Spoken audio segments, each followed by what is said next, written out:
So Martin is Professor of Literature Technology and Publishing at Birkbeck, University of London. He is the author of 4 books, but perhaps most relevantly, Open Access and the Humanities, Contexts, Controversies and the Future, published Open Access by Cambridge University Press a couple of years ago. Martin is a founder and director of the Mellon-funded Open Access publisher, the Open Library of Humanities, and the title of his presentation is Open Access Books and the Tricky Transition. So, thank you. Can I stand up? I feel a bit hemmed in actually. I've got too much energy anyway, so this is my way of burning some calories on my Fitbit while I read or whatever. They give those away free with 1984, right? About tracking your reading habits. So, I'm going to talk today about a very specific type of scholarly artifact. We've just heard about the digitization of historical books. I'm going to talk about the contemporary academic monograph, which is very different to talking about trade publishing, because it's enmeshed in very strange academic systems of remuneration and very specific types of client publishing models. So, what I mean by that is, the main audience for purchasing academic monographs are academic libraries. About 250 of them around the world is your standard bet that you can sell when you publish these things. And this has a direct cost implication for how we're distributing the cost of publishing these artifacts. There are very few academics who publish enormous quantities of their scholarly monographs. Zizek can probably get away with it. The rest of us are not going to make a living off the royalties on these things. I'm going to talk about how the academic system has evolved to deal with that, how publishing has not yet managed to evolve to deal with that, and how difficult it is to reconfigure the economics of scholarly communications to underwrite the various forms of hidden labour, coming back to the point we've just been talking about, within these systems. I want to talk about first why that labour is hidden. There's just a kind of interesting anecdote. I'm on lots of policy panels about the next ref, and I suggested to gasp with horror from the people around me that we should remove the venue in which this was published and get authors to submit the version before it even went into typesetting at a publisher. They should submit their blinded manuscripts before they'd had these processes. And there was uproar, because they said, well, that's been copy edited, it's been proofread, it's gone through all these processes. I said, we haven't put the copy editor's name on the book cover. Whose work we're assessing here? To whom are we giving this QR funding as a result of the assessment of this work? What do you think has been added, and why do you not value that person enough to have them credited for what they did? And there is an interesting disjunct between the defence of academic publishing as a system of accreditation for academics and an inability to actually recognise that labour in other ways, and a hierarchy emerges of what is valued throughout those systems. I wanted to talk first though about what is a scholarly monograph, academic book, and why on earth do we write these things? Obviously, that seems like a stupid question to most people in this room, I hope. We're trying to communicate ideas in long-form arguments. We've done it that way forever, is one of the other arguments I've often heard.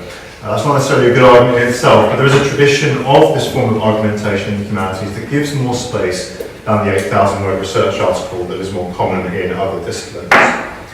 But there's this second aspect of it that we're less keen to talk about often, but we all know about, which is that we publish these books because we know we're going to be assessed on them. We know they are the symbolic economy pathway to gaining a job, a promotion, tenure, whatever your system provides. And I want to just talk briefly about how we set this up. So if we went for the altruistic way of thinking about this, yes, we write these things to disseminate information that would otherwise be locked in silos around the world. That's great. We can even use the digital space to get this kind of David Harvey-esque space-time compression. We can get things to the Americas without having to ship them on a boat for 6 weeks now. That's great. We also want the system to preserve the record. I spoke to a bunch of classicists at Duke about a year and a half ago. He told me about the edition of the Iliad they only know by the proxy of citation.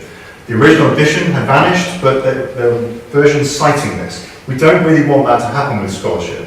Anthony Grafton's put it, the footnote is the only epistemic validation we have for claims of truth from past sources. If you can't validate it yourself, you're not doing a very good job on that scholarly trail.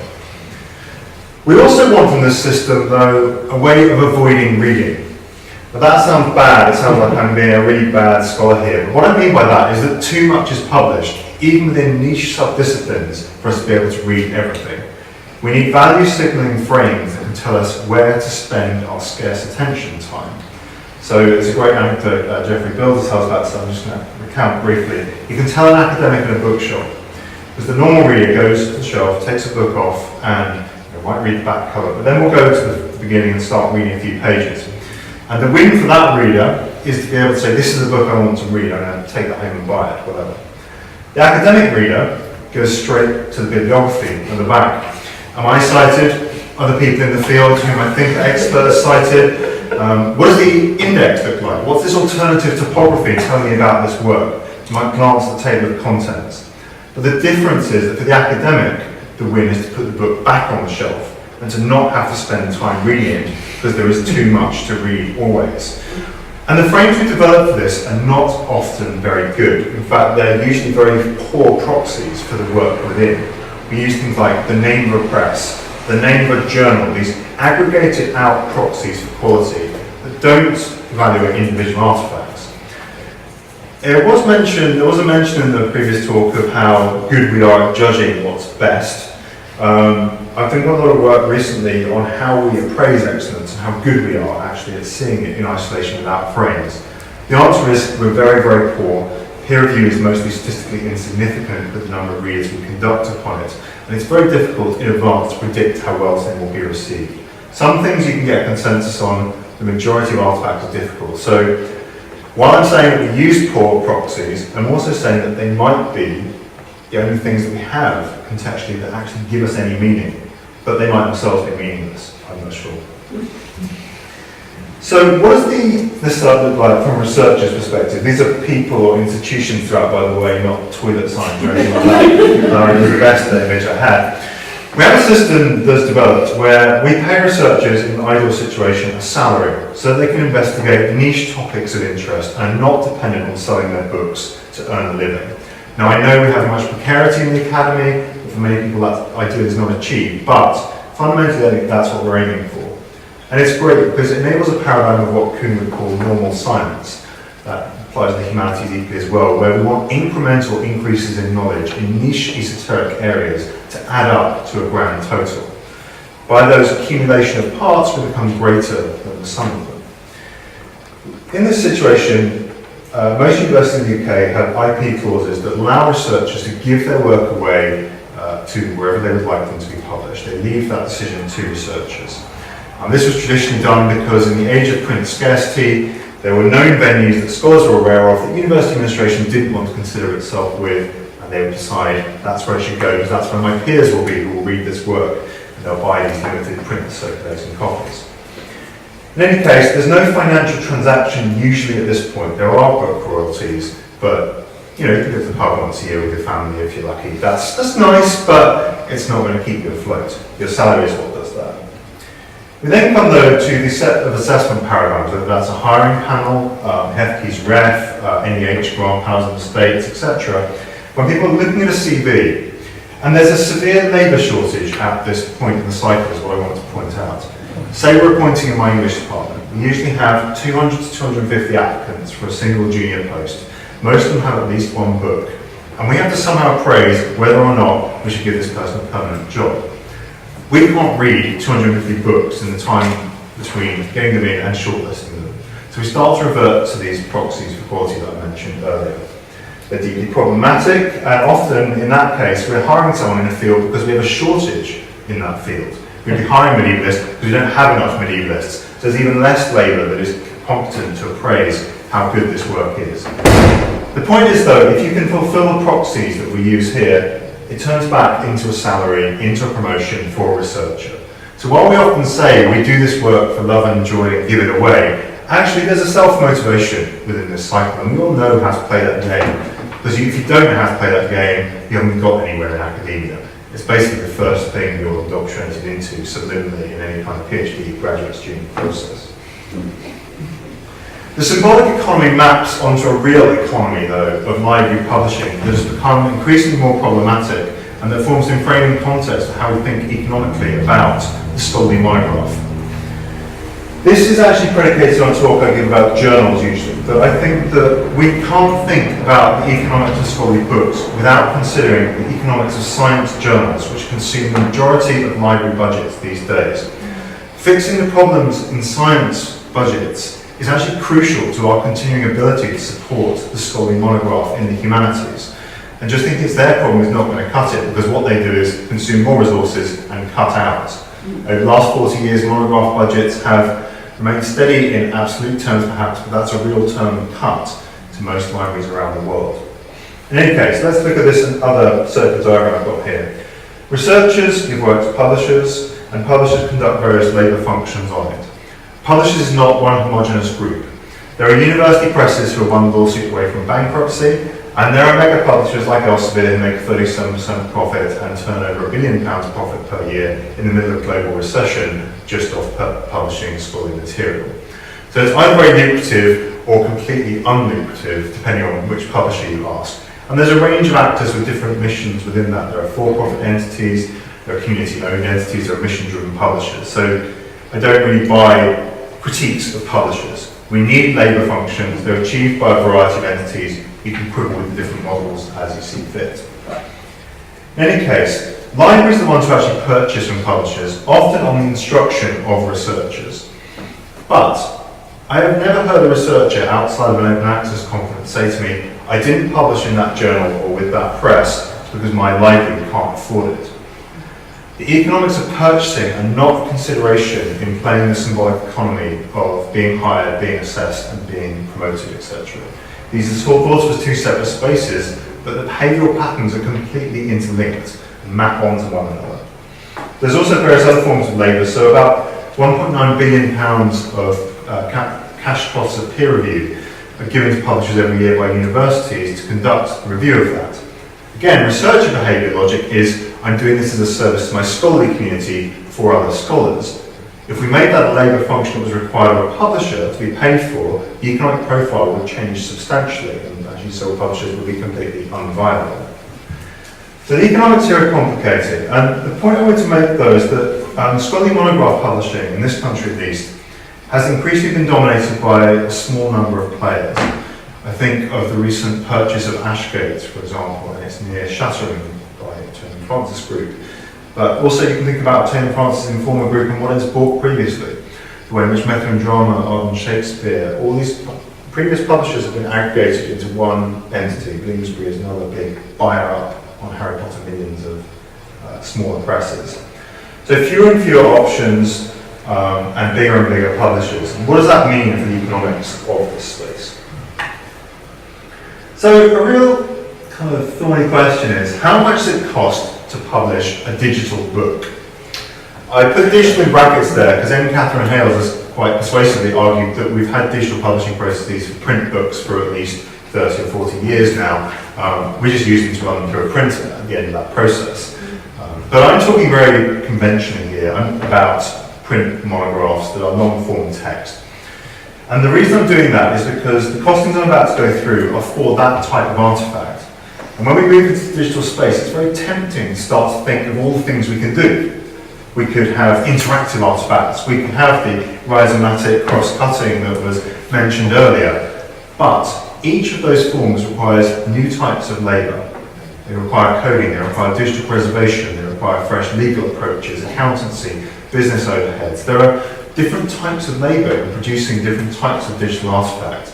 But we know roughly what it looks like to produce a digital book.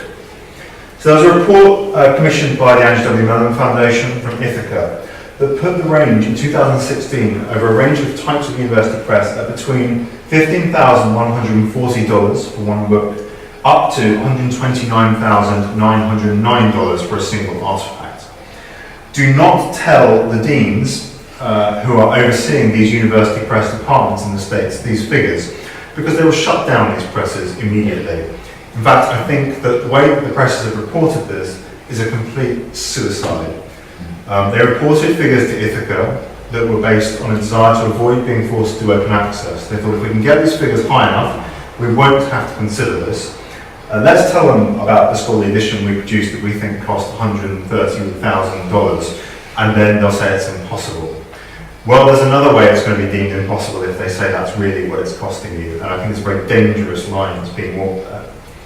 How much does it actually cost? Well, I'm going to do some inference on where we've got someone from Powergrave in the room, so you probably know this better than I do, but I'm going to say what it looks like from the outside. These are not from any official Powergrave report, apart from the book processing charge one.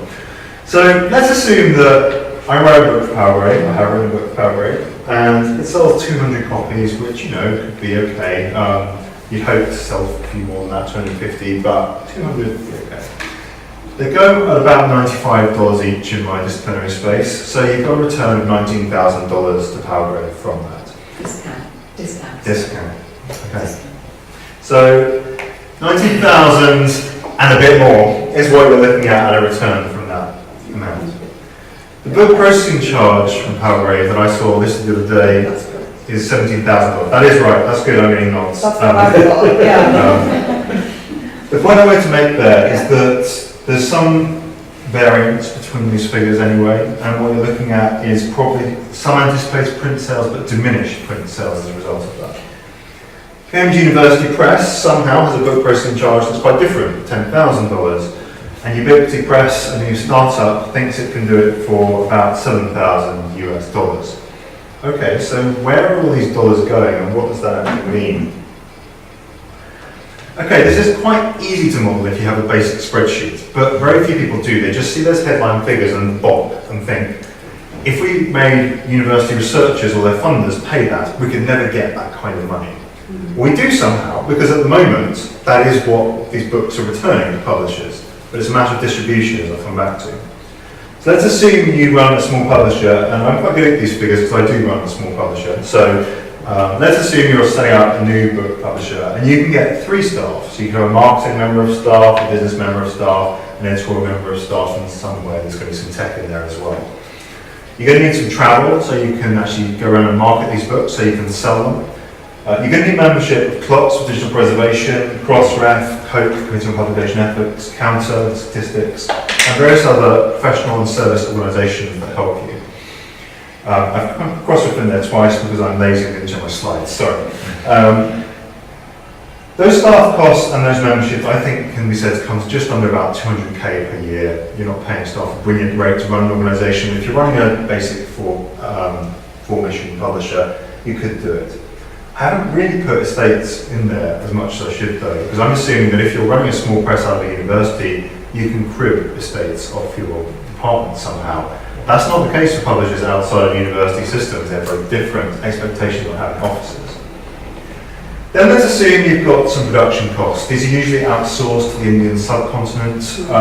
Looking at typesetting, about £500 is probably about right. It's sometimes going to be higher, sometimes lower. Depending on the length of the book, they're usually done by page, which is quite strange in the digital space because I can get a lot of text on a page if I put the font size to 3. And copy editing costs, you're going to outsource that to somebody usually who's just come through a PhD, so they're not getting into academia and so they're in a freelance agency. The point I want to make actually here though is that these fixed costs are massive. The production costs per unit are not. So when we start to talk about the cost of producing a book, it's a really weird way to think about how we're going to remunerate the various forms of labour and costs that inhere here. We're going to come up with a unit price to substitute for a load of fixed costs. Kind of odd, but that's how we manufacture our entire society, so that's what we do for books at the moment. So how many books with 3 members of staff, and what does it cost per book? Well, if this little press can only manage 10 books, on those figures I quoted, it's going to cost you over £20,000 per book to get that. If you think that you can manage up to 100 books with those members of staff, then one, you're going to have a hell of a year running that press because you're going to be very, very busy indeed, I'd say, if you're really putting effort into this. But you could do it for around £3,000. I really don't think that's a realistic workload. And probably you're looking at about this point here where it starts to tail off and become less of a game. But actually, 40, 50 books is probably a good point for that. So then we come to open access, and just a brief recap for those who don't know the jargon. We're talking here about peer-reviewed research that is freely available to read and reuse online. Open access is a really logical consequence of the digital environment. The digital environment says that all the costs in here in the cost to first copy and the cost to distribute beyond that are infinitesimally small.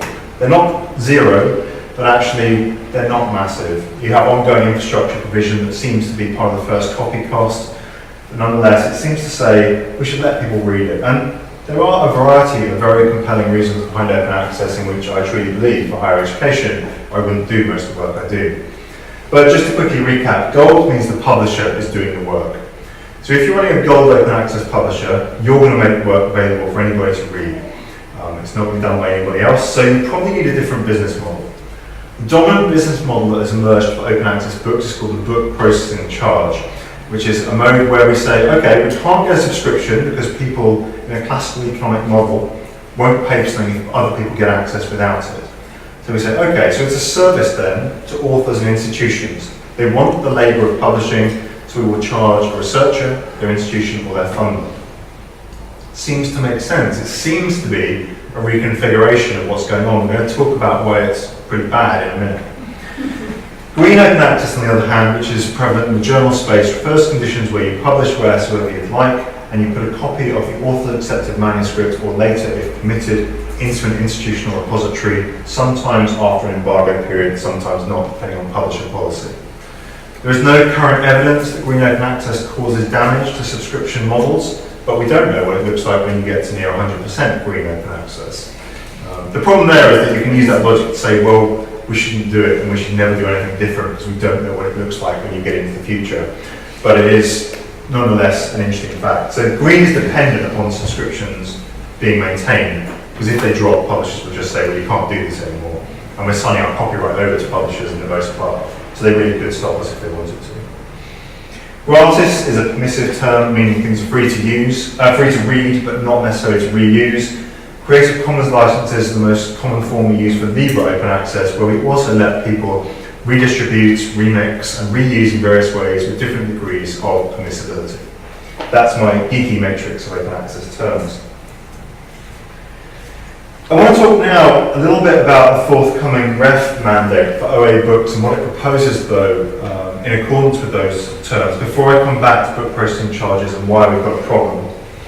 So, in the Annex C of the recent consultation on the next Research Excellence Framework, HEFCE said, we intend to move towards an open access requirement for monographs in the exercise that follows the next REF, expected in the mid-2020s. Given the length of time required to produce and publish monographs, we are signalling this now to give due notice to the sector. We've had a 12-year warning starter pistol on this fired by HEFCE to get this sorted. Can we do it? Well, if we don't start thinking about it now, no, we'll just get there and say we can't do it again. But actually we do need to start experimenting with how this could be achieved. And there are specific criteria that came from a review by Jeff Crossick in this building called the Crossick Report, where he set out what he thought would happen if we mandated OA books. He said not all monographs would be open access. There are some types of book that it's really hard to see how it would work. Creative writing departments in universities, for example. Trade crossover books in history gain a popular audience by being on display in Waterstones. There's a specific discovery function to having a Radio 4 documentary alongside your book being in the high street that you won't get from just having a copy available freely online. That said, we do have some evidence that OA books do not damage sales horrendously. So it's a balance there. It was decided that the version that's open access should be academically equivalent to the version that is published, whatever that means. Presumably it means it's been through peer review. Copy editing? Is there academic input there? What about editors who are academics who are putting input into copy editing? There's a range of gradations of point here that are not clearly defined. It should be free to read and openly licensed with a Creative Commons attribution non-commercial no derivatives license at least. So basically people can send this around by email, is what that is saying. At the very least you have the right to do that. It should be immediately open access was a requirement.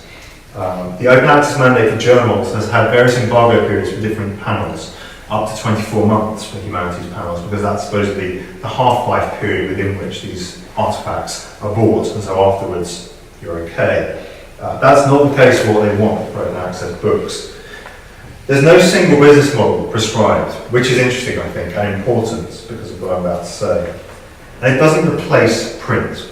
Every survey we've ever done on this has shown that people read long-form books in print. I don't really want to read 80,000 words on a screen cover to cover, day after day. I have a lot of dead tree on my shelf. On the other hand, though, I do use digital books extensively in the work I do. I use them for different purposes, for finding, for refreshing my memory about chapters, for checking citations, actually. Oh, this person says page 94. Why is it I have to go to British Library to get a print copy of this book to check that they're using this correctly, rather than being able to click a link so I can just see that portion and see how they're using it? Wouldn't that be a better way of doing it? Interesting, print versus digital, though. So monographs are acknowledged as different, and that's why we've got an extra decade and a bit, basically, to think about this. And I try to think about why they are so different, journals. And one of the reasons is we do have these different discoverability and value conferral sites, I call them the bookshop. But that leads to a different kind of thinking about how we buy books in universities. So books are bought by libraries after they're published by publishers, and they select which ones they want. That means that the risk is taken by a publisher. The publisher has to try and forecast what it thinks it will be able to sell to university libraries. There are sometimes rolling subscriptions of book lists for libraries, but they're less common, and only certain presses like CUP and AUP can get away with them. Journals work very differently to that. In the journal space, librarians subscribe to a journal a year in advance and take the risk based on its past performance that it will continue to be of use to their researchers. So actually we've got very different purchasing economies and sites of risk between journals and books. And thinking that they will work the same if we go to an business model is a little bit difficult. There's a higher barrier to entry for new publishers in the book space as well. It's very difficult to persuade a scholar to give a manuscript to a new startup press that doesn't have some kind of reputational clout behind it because of those games that I talked about at the beginning that we're playing. Very few scholars have a second book in their drawer they can just whip out and give to Open Book Publishers, Open Humanities Press, or the rest of it. They need to get the maximum self-return from it. Although that makes me think how cynical we all are that this is such a major concern as opposed to the dissemination of our work. But anyway. It's also the case that it's quite hard to set up a new publisher just from a technological perspective, but also from an economic perspective.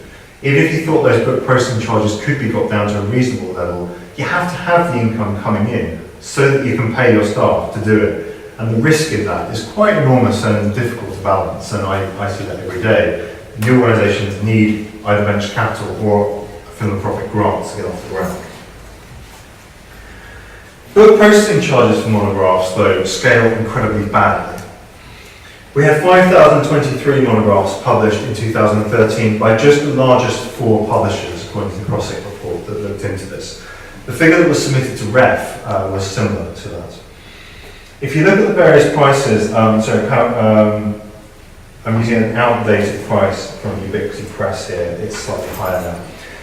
But this is Ubiquity Press, Cambridge University Press, and Palgrave's prices to publish 5,023 monographs. And they come to 25 million, 33 million or so, and 55 million pounds or so at each rate.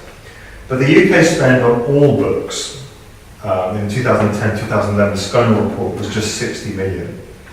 So at the upper end of that scale, we would use the entire budget for every type of book we buy in the Sconal consortium just to publish 5,023 academic monographs. It's simply not going to happen. We've also got the problem that what this Sconal budget is used for doesn't go away. So this is top 4 UK publishers, this is UK ref books. You can basically add a load of this purchasing on top of your book processing charge fees because we still have to buy books from spaces that don't adopt open access book publishing. It's a global environment, and the UK is a not insubstantial player in that, but not as substantial as the Brexiteers would like you to think. We're a relatively small island in some ways, but we do have quite a lot of money in some of our universities. Nonetheless, it's not going to happen if it's not the case it goes away because you're spending these sums. There are a range of alternative business models that have been proposed for open access books that are unproven and are under strain in some cases already, but nonetheless are exciting to see that people are trying different things. Knowledge Unmatched is perhaps the one that I thought had the most solid theoretical grounding here. The idea behind Knowledge Unmatched is, well, what do subscriptions do really well? They spread costs among a large number of actors who never pay the full cost of producing the artifact. And in that way, it looks like a book cost you £70 instead of £17,000. So they said, why don't we do this with open access? And instead of having a classical model where you pay something so that others can't get it, we'll get people to pay in because libraries don't think like that, and then we'll make the work open access if they hit the amount. The amount they budgeted for an article, book processing charge was the average submitted by the range of publishers who submitted titles to their pilot. They've run a number of successful rounds and have unmatched more open access books, I think, than any other program in the world. So it's not insubstantial. But its latest round fell short of meeting the contribution, and they've come back to publishers and saying, we're actually 20% under what we needed. Is that a sign of library fatigue in the model? Is it a sign of free riders? Currency fluctuations with Brexit and other unpredictable political events in the world? Donald Trump? I don't know, but it's an ominous sign that this model that actually had the potential to redistribute this funding in a way that we're used to, that we've actually acclimatized to, has not done so well this round. We can talk also about print subsidy. As I said, the OpenNL study showed that actually when we made books open access, they saw an increase in print sales. However, if your livelihood depends upon publishing books and running a publisher and having an income stream, you're probably not going to be very like-minded to plunge in and convert everything to this model in the hope you'll still sell print. There needs to be more research done on what happens to print sales across a large number of titles when open access is an accepted norm and people are actually using these titles. There are freemium models. We can have very poor viewers for books, as I think we've seen closely in the last talk, but that nonetheless give you access. Is this a way that we could do it? We have HTML versions of these texts so that you can read them, you can check citations, you can do the things we want in the digital space, but they're not the same as the print version. It seems like such a limiting opportunity, but it could be one that makes the economics work. And then we've got this problem of the gradated transition that I've been speaking about, the fact that the other costs of purchasing don't go away, and the way in which libraries bear risk, all feed into the stuff around alternative business models for open access. And that's where I'm going to stop, and just bang on my time marker, I hope. Thank you. I hope that was interesting in some ways. I get quite bogged down in the intricacies of the economics because I find it so fascinating, but it's not just a fascinating theoretical project. It's something that has real-world implications that we need to think about now. The internet's not going away. It is going to change what we do and how we publish work. But we also need to recognise labour, how we remunerate it, and what that means for dissemination of scholarly artefacts and our valuing of them, which is part of the problem in our environments. Thank you.